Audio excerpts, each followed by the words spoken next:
Yung magandang umaga po, Team Dong Scares. Bali, pupunta po tayo ngayon kina Totoy Kent para po may bigay na mahalaga sa kanyang pamilya at lalo sa bata, magagamit po ng bata. Ito po yung daanan. Kaya medyo minsan nahihirapan po kami pumasok dito. Dahil yung daanan po dito ay ganito ang sitwasyon. Pagka bumuhos ang malakas na ulan, hindi po makapasok ang motor dito. Kaya pupuntahan po natin sila ngayon. Sana po ay nandito sila kasi minsan nasa kabilang bahay po sila. Kung wala po sila dito, bali pupunta po tayo dun sa kabila. Dahil pag emergency po, mahirap dito. Gawa ng itong daanan na ito. Kaya kapag bumuhos po malakas ang ulan, bali hindi po kami makapasok dito. Pupunta po kami dito, pupunta sa kanila.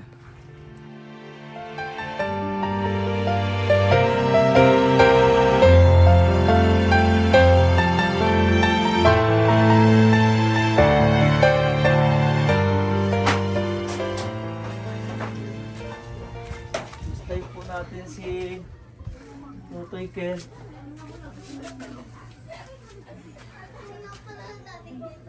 Kumusta po? Nakakain na po siya ng lugaw. Tapos, pag ano po yung isa ko po ng orange, yung katas po ng orange, nakakain po siya ng grape. Parang hindi na siya sinusumpong ng kanyang problema, no? Mm. Totoy, kumusta? Ay, may dinala po kaming para dito sa ano niya kasi yung isa pong usok hindi niya malanghap agad. Naghanap po kami nito, oh, kaya ano nga sa Christian. Ito yung, marunong po ba kayo gumamit din ito? Yun, nakita niya po din ginamit ito sa ospital, hindi po. Kita po namin na alaga lang po. Oo, yung para buong ano ni Totoy sakop para mahigop niya lahat yung ano, yung usok. Kasi pampaluwag din ng plema yung usok na nebulizer. Kaya naghanap kami ng ganito. Marunong na kayo ate gumamit nito. Dito pala ulit kayo. Bakit po nandito ulit kayo sa kinananay? Nagpunta po kami kanina doon. Sarado po yung bahay Parang niyo. po yung na-reviews po talaga na pag nag-seizure po ito, kami lang po naman tao din. Pag talaga po ito nag-seizure, talaga pong namumuta, nangingitim ang labi. Nangingitim yung... Tigas po ang sikmura. Dahil nasa trabaho lagi yung mister niyo. Kayo lang mag-iinaho doon. Dito nga na po yung sinumpong na naman po kanina. Tapos ito po yung tindahan ng Totoy. Kaya po nag-iintindi. Si nanay niya po nasaan? Nasa Kalaban po. Nabantay po doon sa kapatid. Parang okay na siya, no? Hindi masyado siyang maplema. Mataba po ngayon. Totoy, nalakas na ikaw ah. Sana ay bumigat na siya ng bumigat. Na may pabinsa pinala din ng itlog. Nakakain na po na ng lugaw. Magandang ano po, kaya na niyang kumain ng hindi na puro gatas.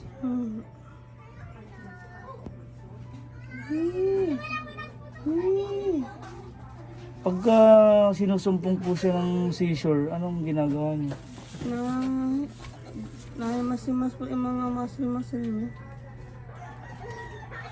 Inaano niyo po agad, tinatayo niyo o lagi po talaga siyang ano?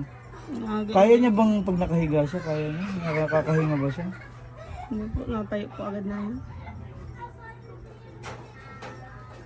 Tapos yung dila niya po parang naurong.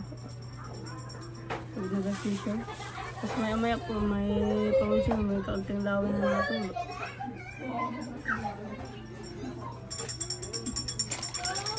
Hindi naman siya plema ang lumalabas. Hindi mo.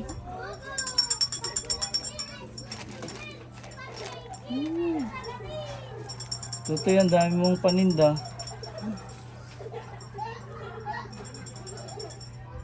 Nakikita natin yung kanyang paggaling, no? Dahil hindi naman na siya masyadong inuubo ngayon.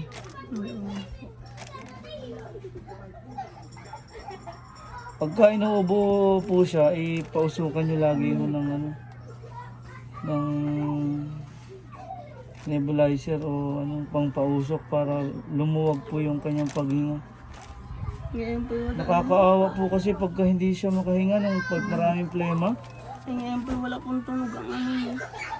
kanyang sabaga po. Wala po.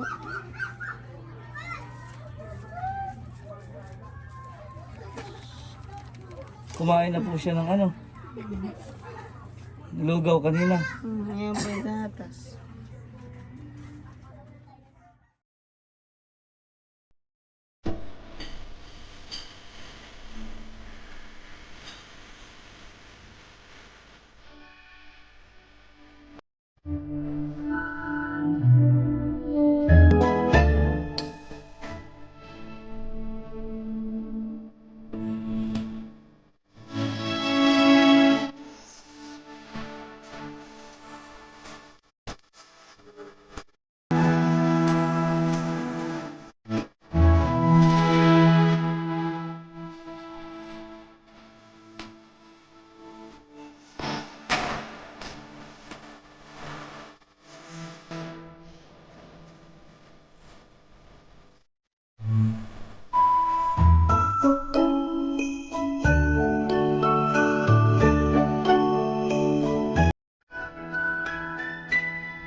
Pag-uwi niyo po ba dun sa kabila, kailan po kayo bumalik dito?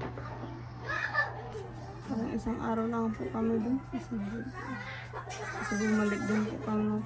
Kala ko nga hindi kami makapasok doon, parang putik pa rin. Madulas po Tapos lang yung... ko na naman po uli. Buti wala na kayo doon. Hirap lumabas doon, pumasok sa inyo. Lubog yung gulong ng motor. Kanina nga medyo mainit na nga ho. Lubog pa rin yung gulong.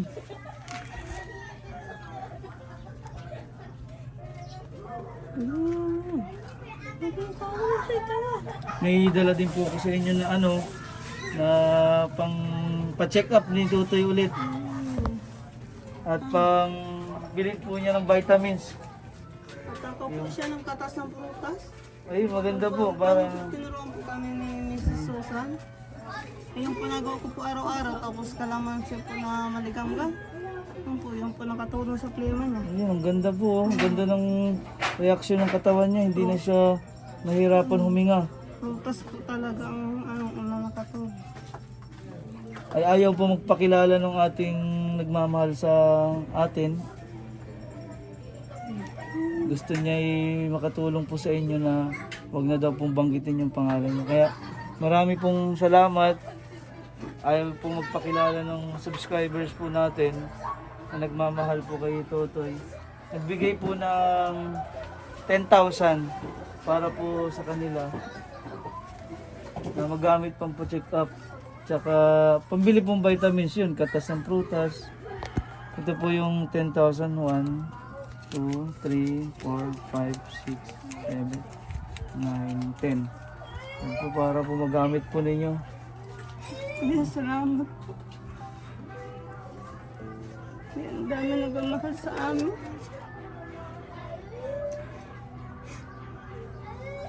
Laking blessing po na nakadala po namin kayo sa tong care po.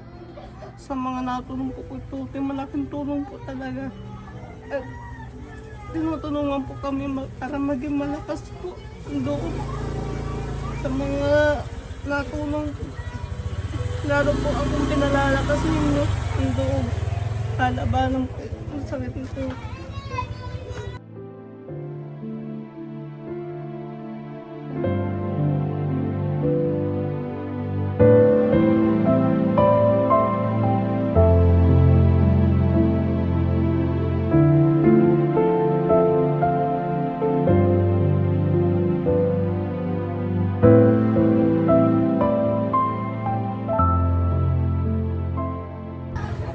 Hindi ko po alam kung anong gagawin ko. Wala